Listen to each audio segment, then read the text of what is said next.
Hello friends, welcome to our channel knowledge mixture. पिछली video में हमने देखा था घटनासार जो बुक है उसकी करंट अफेयर्स की सीरीज में राष्ट्रीय घटनाओं का विवरण। आज हम देखेंगे अंतर्राष्ट्रीय घटनाएं। तो इसमें सबसे पहली जो न्यूज है वो ये है कि परमाणु ऊर्जा से संचालित किया जाने वाला दुनिया का पहला क्रूज, ये क्या है, क्रूज है 2025 तक। कब तक चलाया जाएगा? 2025 तक। और इसका नाम क्या है? अर्थ 300। तो ये पहला क्रूज है जो न्यूक्लियर एनर्जी से चलेगा और 2025 में इसकी शुरुआत होगी। दूसरा है कि WHO ने दिसंबर 2023 में कोरोना वायरस के ओमिक्रॉन स्ट्रेन के नए रूप, तो आपसे पूछ सकता है कि दिसंबर में कोरोना वायरस के ओमिक्रॉन स्ट्रेन का जो नया रूप आया है उसका नाम क्या है? तो ये है JN1 की तेज़ी से फैलने के कारण इसे नाम क्या दिया गया? तो इसका नाम क्या है? Variant of interest. तो इसका नाम है वेरिएंट ऑफ इंटरेस्ट। हाल ही में किस देश ने 2025 से, तो कब से? 2025 से हवाई यात्रियों पर, मतलब एयर ट्रेवल पे ग्रीन टैक्स लगाया जाएगा। तो ये कंट्री है डेनमार्क। अमेरिका ने लाल सागर में होतू विद्रोहियों कि आतंक को समाप्त करने के लिए किस वैश्विक संगठन की शुरुआत की है? तो वो संगठन है operation prosperity guardian, OPG, operation prosperity guardian. इसमें देश कितने हैं? तो वो हैं टोटल 10 देश। 10 देशों में उनके नाम क्या क्या हैं? तो आप सीक्वेंस से देख सकते हैं कि अमेरिका और कनाडा, ठीक। फिर आता है UK, France, Italy, Netherland, Spain, Seychelles, Norway, Bahrain. तो मेनली आप देख सकते हैं कि यूरोप और नॉर्थ अमेरिका के देश हैं इसमें इंडिया नहीं है, मतलब एशिया का कोई भी देश नहीं है। चीन में अभी दिसंबर 2023 में एक भूकंप आया है, जिससे सैकड़ों लोगों की मौत हुई है। तो ये कहाँ आया है? तो गांसू प्रांत में। और अमेरिका में कोलोराडो प्रांत के सुप्रीम कोर्ट ने अमेरिकी संविधान की विद्रोह संबंधी धारा के अंतर्गत किस पूर्व अमेरिकी राष्ट्रपति को चुनाव लड़ने से अयोग्य करार दिया है? तो किसको चुनाव लड़ने से प्रतिबंधित कर दिया गया है? वो हैं रिपब्लिकन पार्टी के अमेरिका के पूर्व राष्ट्रपति डोनाल्ड ट्रंप। तो ऐसा अमेरिका के इतिहास में पहली बार हुआ है कि किसी राष्ट्रपति पद के किसी उम्मीदवार को अयोग्य ठहराया गया है। इंटरपोल द्वारा मानव तस्करी के विरुद्ध हाल ही में किसके द्वारा? इंटरपोल के द्वारा। और किस पर्पज के लिए? तो मानव तस्करी के विरुद्ध कौन सा ऑपरेशन चलाया जा रहा है? तो ये है ऑपरेशन स्टॉर्म मेकर्स 2। तो ऑपरेशन स्टॉर्म मेकर्स 2 किससे संबंधित है? तो मानव तस्करी रोकने से संबंधित है। किस देश ने दुनिया की सबसे गहरी, यानी कि डीप, एंड सबसे बड़ी लार्ज भूमिगत यानी कि अंडरग्राउंड प्रयोगशाला के संचालन के साथ भौतिकी के क्षेत्र में महत्वपूर्ण उपलब्धि अर्जित की है? तो चीन ने एक ऐसा देश बन गया है जो दुनिया की सबसे गहरी और सबसे बड़ी भूमिगत अंडरग्राउंड लैब का निर्माण किया गया है। वह देश जिसने हाल ही में भारत सहित 33 देशों के नागरिकों के लिए, तो भारत भी शामिल है उसमें, तो 33 देशों के नागरिकों के लिए वीज़ा आवश्यकताओं को समाप्त कर दिया है, तो वो देश है ईरान। मालदीव सरकार ने जून 2019 को भारत के साथ हुए किस समझौते को दिसंबर 2023 में रद्द करने की घोषणा की है? तो सबसे पहला क्या आप याद करेंगे कि मालदीव जो है एक देश है जिसने भारत के साथ हुए किसी समझौते को दिसंबर 2023 में रद्द कर दिया है, और वो समझौता था हाइड्रोग्राफिक सर्वेक्षण समझौता।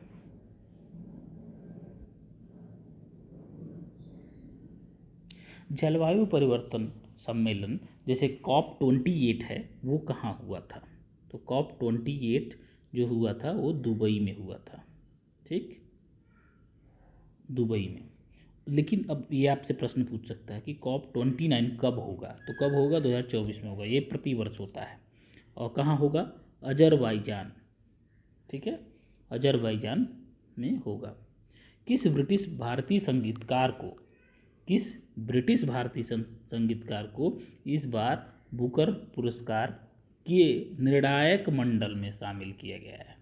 ठीक है, तो फिर से ये महत्वपूर्ण हो जाता है कि बुकर पुरस्कार के निर्णायक मंडल में किस ब्रिटिश भारतीय संगीतकार को शामिल किया गया है, तो वो नाम है नितिन साहनी। दिसंबर 2023 में किस देश में आए चक्रवात जेस्पर से हजारों लोग प्रभावित हुए? तो सबसे पहला ये क्या पूछ सकता है कि ऑस्ट्रेलिया में कौन सा तूफान चक्रवात आया, या फिर जेस्पर चक्रवात का संबंध किस देश से है? तो हाल ही में ऑस्ट्रेलिया में कौन सा तूफान आया है? तो जेस्पर आया है। जेवियर माइली जो हैं अर्जेंटीना के हाल ही में राष्ट्रपति के रूप में चुने गए हैं। हाल ही में किस अफ्रीकी देश में यूएन का शांति मिशन, संयुक्त राष्ट्र का एक शांति मिशन चलाया जा रहा था, उसका नाम था मिनुस्मा MINUSMA, 10 वर्ष बाद समाप्त किया गया है? तो माली में एक शांति मिशन चल रहा था यूएन की तरफ से, जिसको 10 वर्ष बाद समाप्त कर दिया गया है और उसका नाम क्या है? मिनुस्मा। अब आते हैं कि दुनिया में पहली बार मीथेन संचालित रॉकेट जू-K2 द्वारा उपग्रहों को प्रक्षेपित करने का जो श्रेय है वो चीन को जाता है। तो चीन एक ऐसा देश हो गया है दुनिया में पहली बार जहां सबसे गहरा भूमिगत प्रयोगशाला बनाया गया है भौतिकी का। दूसरी न्यूज क्या है कि मीथेन से संचालित रॉकेट जू-K2 द्वारा उपग्रहों को प्रक्षेपित किया गया है। मिस्र ने किस देश के साथ मिलकर एक नया स्पेसक्राफ्ट मिस्रसैट 2 लॉन्च किया है अंतरिक्ष सहयोग बढ़ाने के लिए? तो मिस्रसैट 2 जो है वो संबंधित है मिस्र देश से, लेकिन किसके सहयोग से ये लॉन्च किया गया है? वो है चीन। तो क्वेश्चन यही पूछेगा, ये नहीं पूछेगा कि मिस्रसैट का 2 का संबंध किस देश से है, लेकिन किसके सहयोग से है ये पूछेगा। एक सतत प्रबंधन के लिए, सस्टेनेबल मैनेजमेंट के लिए किस देश ने वन प्रमाणन योजना की शुरुआत की है? तो वो देश है भारत। COP28 में यूएई आम सहमति का मुख्य बिंदु क्या था? तो ये है 2050 तक जीवाश्म ईंधन से शुद्ध शून्य उत्सर्जन प्राप्त करना। ठीक है, 2050 तक बायोफ्यूल से जो भी एमिशन हो रहा है तो वो जीरो एमिशन प्राप्त करना है, नेट जीरो एमिशन प्राप्त करना है। ये COP28 का जो यूएई आम सहमति जो सहमति हुई है उसका एक मुख्य बिंदु है। सैन फ्रांसिस्को में एपेक्स शिखर सम्मेलन आयोजित किया गया है। तो ये पहला क्वेश्चन ये हो सकता है कि एपेक्स शिखर सम्मेलन जो है हाल ही में आयोजित किया गया है वो कहाँ आयोजित किया गया है? तो ये आयोजित किया गया है सैन फ्रांसिस्को में। और इसका विषय क्या था, इसकी थीम क्या थी? तो सभी के लिए एक लचीला और टिकाऊ भविष्य बनाना, मतलब सबके भविष्य की बात की गई है, लचीला और टिकाऊ। कौन सा ऐसा देश है जहां समलैंगिक विवाह को मान्यता दे दी गई है और पहला बाल्टिक देश बना है? तो ये बाल्टिक देश है एस्टोनिया। टाइम मैगजीन ने CEO ऑफ द ईयर किसको घोषित किया गया है? तो आप सभी लोग जानते हैं कि OpenAI के संस्थापक सैम ऑल्टमैन हैं, उनको CEO ऑफ द ईयर किसने घोषित किया है? तो टाइम मैगजीन ने घोषित किया है। तो सैम ऑल्टमैन ये किसके CEO हैं, संस्थापक हैं? OpenAI के। महात्मा गांधी की 154वीं जयंती पर उत्तरी अमेरिका का पहला गांधी संग्रहालय खोला गया है। वो खोला गया है टेक्सास के ह्यूस्टन शहर में। कहाँ पर दुनिया का पहला 3D चिड़ियाघर खोला गया है? तो 3D प्रिंटेड पोस्ट ऑफिस हम लोग देखे थे राष्ट्रीय न्यूज में, वो है बेंगलुरु में। और 3D चिड़ियाघर जू का जो निर्माण हुआ है वो हुआ है ब्रिस्बेन ऑस्ट्रेलिया में। सर्च इंजन जो है अमेरिकी सर्च इंजन गूगल ने किस नाम से अपना AI विकसित किया है? तो जेमिनी पूछेगा। तो जेमिनी क्या है? तो ये एक AI है, आर्टिफिशियल इंटेलिजेंस मॉडल है, और इसे लॉन्च किसने किया है? तो वो गूगल ने किया है। विश्व स्वास्थ्य संगठन द्वारा पहली बार किस देश में मंकी पॉक्स के रोग के यौन संचरण की पुष्टि की गई है? तो वो देश है कांगो। इंडोनेशिया की वह पुलिस अधिकारी, इंडोनेशिया में एक पुलिस अधिकारी हैं जिन्हें संयुक्त राष्ट्र women police officer of the year का अवार्ड दिया गया है। तो यूएन की तरफ से एक अवार्ड दिया गया है women police officer of the year, वो रेनीटा रिस्मयंती को इंडोनेशिया की वो पुलिस अधिकारी हैं जिन्हें यूएन ने women police officer of the year का अवार्ड घोषित किया है। टाइम मैगजीन द्वारा पहली बार जब भी कोई चीज़ पहली बार हो तो वो महत्वपूर्ण हो जाती है। पहली बार पर्यावरण के लिए यथार्थ में काम करने वाले प्रभावशाली लोगों की एक सूची जारी की गई है। तो एक लिस्ट बनाया गया है जो इन्वायरमेंट वाले फील्ड में योगदान दिए हैं। तो इसमें भारतीय कौन शामिल हैं? तो भारतीय शामिल हैं, भारतीय मूल के बैंकर शामिल हैं, वो हैं अजय बंगा, और ये विश्व बैंक के अध्यक्ष हैं। तो विश्व बैंक के अध्यक्ष कौन है? तो अजय बंगा, और इनको टाइम मैगजीन द्वारा इन्वायरमेंट के लिए प्रभावशाली लोगों में शामिल किया गया है। भारतीय मूल के व्यक्ति को बीबीसी का नया अध्यक्ष बनाया गया, तो वो हैं समीर शाह। इटली के पोम्पोई में किस ऐतिहासिक इमारत को दुनिया का 8वां अजूबा घोषित किया गया है? इटली के पोम्पोई में एक सम्मेलन आयोजित किया गया और वहाँ एक 8वें अजूबे को घोषित किया गया, वो है कंबोडिया स्थित अंकोर वाट का मंदिर।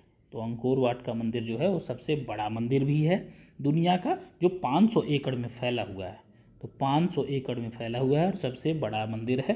तो कंबोडिया स्थित अंकोर वाट का मंदिर जो है वो 8वां अजूबा है। हाल ही में किस देश ने दुनिया का सबसे तेज इंटरनेट लॉन्च किया है? तो वो चीन है। ठीक है, तो चीन में क्या क्या हुई हैं? डीप अंडरग्राउंड लैब खोला गया है, सबसे गहरा। दूसरा क्या है? इसने मीथेन संचालित रॉकेट जूके 2 के द्वारा उपग्रहों को प्रक्षेपित किया है। तीसरा, सबसे तेज इंटरनेट भी जो है वो चीन में चल रहे हैं, तो 1.2 टेराबाइट पर सेकेंड। किस देश के पूर्व प्रधानमंत्री डेविड कैमरून को देश का नया विदेश मंत्री बनाया गया? तो ये प्रधानमंत्री से विदेश मंत्री बन गए हैं। तो ये कहाँ के प्रधानमंत्री थे? ये ब्रिटेन के प्रधानमंत्री थे और वहीं के विदेश मंत्री नियुक्त किए गए हैं।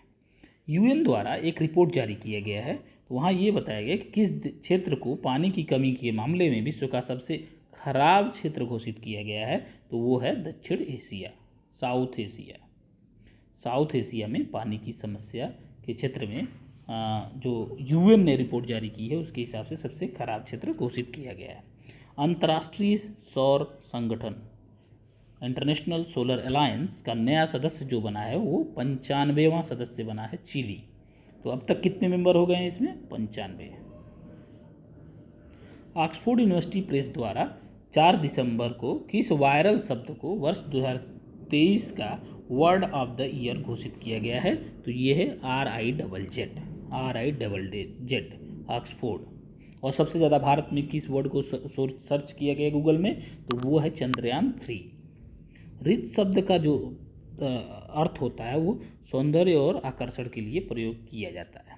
फिर आ गया, टाइम मैगजीन ने किस अमेरिकी पॉप सुपरस्टार को पर्सन ऑफ द ईयर घोषित किया है? वो है टेलर स्विफ्ट। और टेलर स्विफ्ट एक ऐसी महिला हैं या कह सकते हैं एक ऐसी पर्सनालिटी हैं जो टाइम्स मैगजीन के कवर पेज पे 2 बार आई हैं। एक बार एक ग्रुप में 2017 में और अभी पर्सन ऑफ द ईयर के रूप में। मिस इंडिया यूएसए जो हैं वो रिजुल मैनी हैं। किस देश ने दुनिया का पहला 4थी पीढ़ी का रिएक्टर, अब फिर चीन आ गया, देखिए, मीथेन संचालित रॉकेट लॉन्च कर दिए, रॉकेट से प्रक्षेपण उपग्रह लॉन्च कर दिए, फिर सबसे तेज इंटरनेट चला दिए और फिर प्रयोगशाला सबसे गहरी बन गई और यहीं पे 4थी पीढ़ी का 3 पीढ़ी तक होती है, 4थी पीढ़ी का परमाणु रिएक्टर जो है वो शुरू किया गया है। मॉर्निंग कंसल्ट ने एक सर्वे कराया है जिसके हिसाब से किस नेता को सर्वाधिक 76% अप्रूवल रेटिंग के साथ दुनिया का सबसे लोकप्रिय नेता घोषित किया गया? वो है प्रधानमंत्री मोदी। किस देश ने प्रयोगशाला में उत्पादित मांस पर प्रतिबंध लगा दिया है? तो प्रयोगशाला में जो मांस डेवलप किए जाते हैं उन पे प्रतिबंध लगाने वाला देश जो है वो इटली है।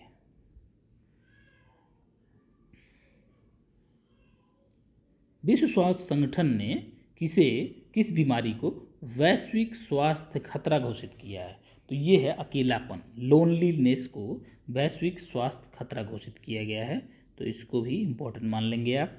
यूनाइटेड किंगडम के द्वारा दवा नियामक ने हाल ही में किस रोग के लिए दुनिया के पहले जीन थेरेपी उपचार को मंजूरी दी है? तो यूनाइटेड किंगडम एक देश है जिसने जीन थेरेपी उपचार को मंजूरी दी है। जीन थेरेपी उपचार को मंजूरी दी है और वो किस बीमारी के लिए? सिकल सेल रोग और थैलेसीमिया के लिए। तो सिकल सेल और थैलेसीमिया जो होते हैं वो जेनेटिक डिजीज होते हैं।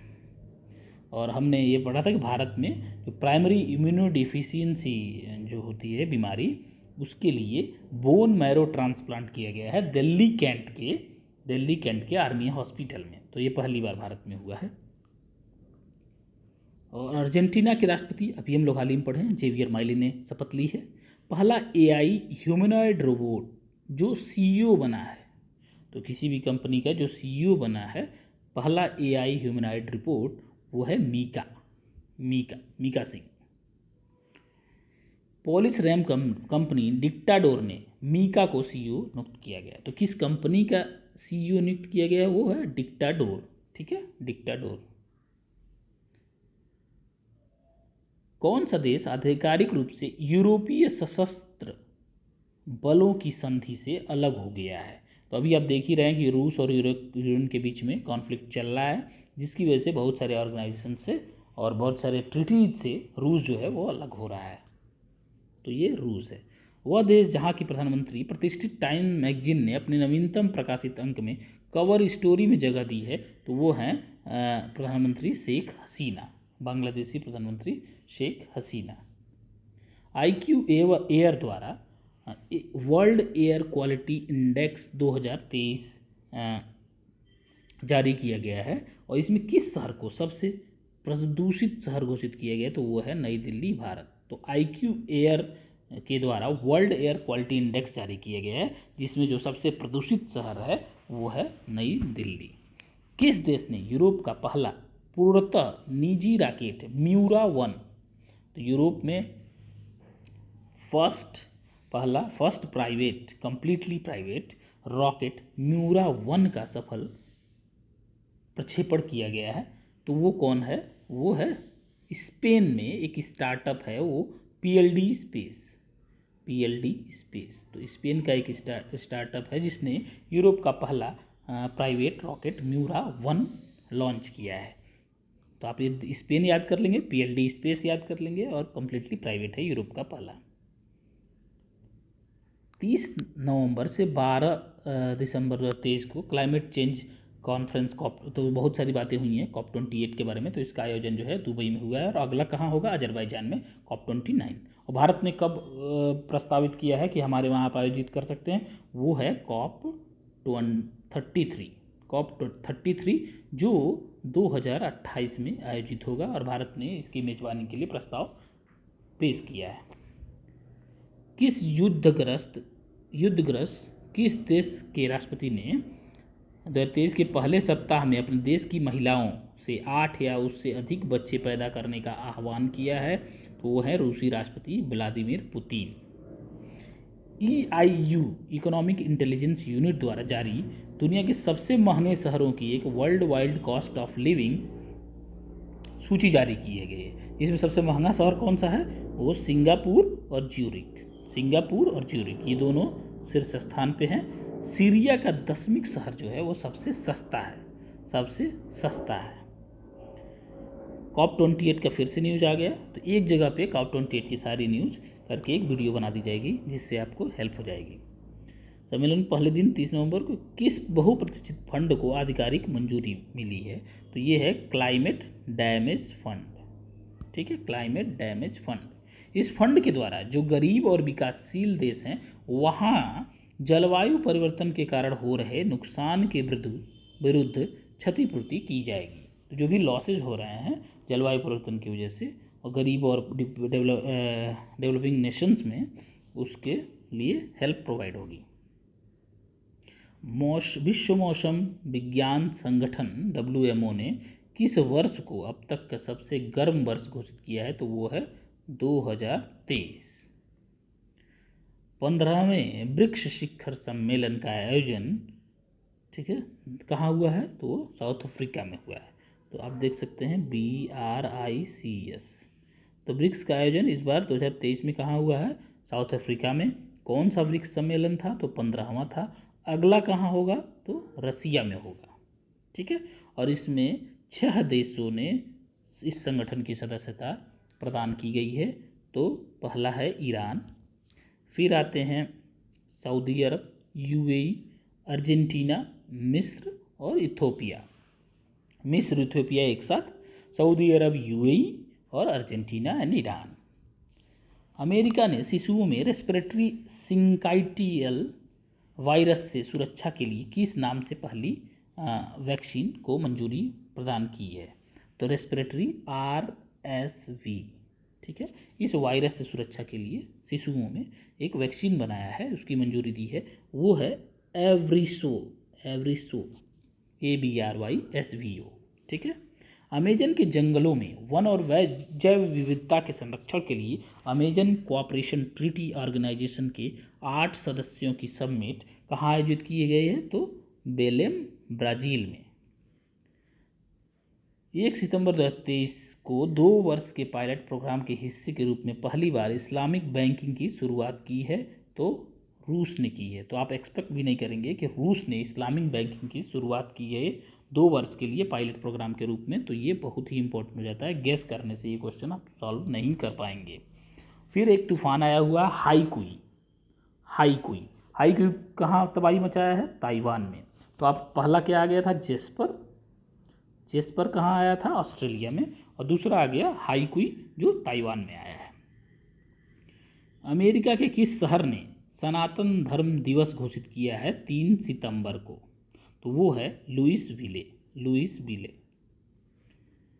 भारतीय मूल के अर्थशास्त्री थर्मनसन मुगरत्ना को किस देश का नया, तो ये भारतीय मूल के इकोनॉमिस्ट हैं जो थर्मनसन मुगरत्ना, जिसे सिंगापुर का राष्ट्रपति निर्वाचित किया गया है। हिंदू विरासत माह अमेरिका राज्य में अक्टूबर 2023 को हिंदू विरासत माह के रूप में मनाया जाएगा। कहाँ पे? जॉर्जिया में। तो ये 2 आप स्टेट याद कर लें, या फिर आप कह सकते हैं कि ये राज्य है तो जॉर्जिया, और एक शहर है लुइसविले क्या किया है? 3 सितंबर को सनातन धर्म दिवस घोषित किया है। और जॉर्जिया जो है वो अक्टूबर 2023 में को हिंदू विरासत माह के रूप में मनाया गया। किस देश के वैज्ञानिकों ने पहली बार बादलों में माइक्रोप्लास्टिक की खोज की है? बादल में माइक्रोप्लास्टिक की खोज की है। तो ये बताता है कि कितना प्रदूषण बढ़ गया है हमारे वायुमंडल में, जो जलवायु और मानव स्वास्थ्य के दोनों के लिए खतरनाक है। तो जापान के वैज्ञानिकों ने बादल में माइक्रोप्लास्टिक की खोज की है। किस देश ने अपने चंद्र अन्वेषण अंतरिक्ष यान मून स्नाइपर, तो पूछ सकता है कि मून स्नाइपर किस देश ने लॉन्च किया है? तो वो है जापान, मून स्नाइपर, ठीक है। और इसे किस रॉकेट द्वारा, स्वदेशी रॉकेट द्वारा लॉन्च किया गया? तो वो है H-11A एक तरह से कर सकते हैं। किस देश के सर्वोच्च न्यायालय ने गर्भपात को अपराध की श्रेणी से बाहर कर दिया है? तो वो है मैक्सिको। दूसरी न्यूज क्या थी कि समलैंगिक विवाह को सबसे पहला जो बाल्टिक देश है जिसने मान्यता दी है वो है एस्टोनिया।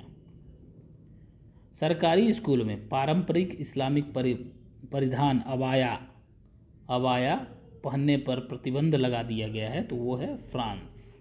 यूएनईपी के द्वारा समुद्री पर्यावरण में ड्रेजिंग गतिविधियों पर नज़र रखने के लिए किस वैश्विक डेटा प्लेटफॉर्म को लॉन्च किया गया? तो एक डेटा प्लेटफॉर्म लॉन्च किया गया यूएनईपी के द्वारा जो समुद्री पर्यावरण में ड्रेजिंग गतिविधियों को पर नज़र रखेगा। तो इसका नाम है मरीन सैंड वॉच। नाम से ही पता है आपको, इसका उद्देश्य क्या होगा, लेकिन किसने बनाया है तो ये हो जाएगा UNEP ने। वह देश जहाँ के वैज्ञानिकों ने हाल ही में शुक्राणु अंडे का एक मॉडल विकसित करने में सफलता पाई है तो वो है इजरायल। 2023 में भारत की अध्यक्षता में G20 शिखर सम्मेलन आयोजित किया गया है। किसे संगठन के 21वें सदस्य के रूप में शामिल किया गया है? तो G20 में जो भारत ने मेजबानी की है उसमें कौन सा जो नया सदस्य है 21वां सदस्य उसे शामिल किया गया, तो वो है अफ्रीकन यूनियन। तो ये बहुत ही इम्पोर्टेंट हो जाता है। G20 से जितनी भी खबरें हैं वो इम्पोर्टेंट हैं। वह देश जिसकी अध्यक्षता में वैश्विक जैव ईंधन गठबंधन GBA, तो ये कहाँ पे अनाउंस हुआ है? ये COP28 में ही अनाउंस नहीं, ये G20 में अनाउंस हुआ है कि वैश्विक जैव ईंधन गठबंधन की शुरुआत की जाएगी और जिसकी जो ये अध्यक्षता होगी वो भारत करेगा। तो वैश्विक जैव ईंधन गठबंधन, ग्लोबल बायोफ्यूल एसोसिएशन। अगस्त 2023 में अमेरिका ने दुनिया की किस पहली प्रसवात्तर पोस्टमार्टम अवसाद रोकथाम गोली को मंजूरी प्रदान की है?